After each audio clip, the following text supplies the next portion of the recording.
Čo sme tvorili v uzlíčku?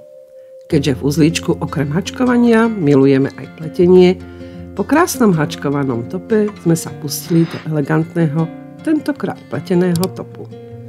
Zvolili sme kapučínovú a pieskovú farbu bavlny, ktorá dokonale ladí v elegantnom štýle. Vzorka patrí k jednoduchším, opliť si ju môže každý, kto má už nejaké skúsenosti s pletením.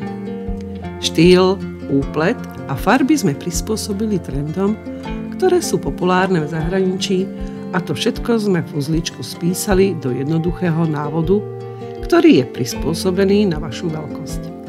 Celý návod, vrátane priadze podľa tvojho výberu, nájdeš na uzlíčku v kategórii návody. Nezabudni dať like a odber, aby si nezmeškala ďalšie video.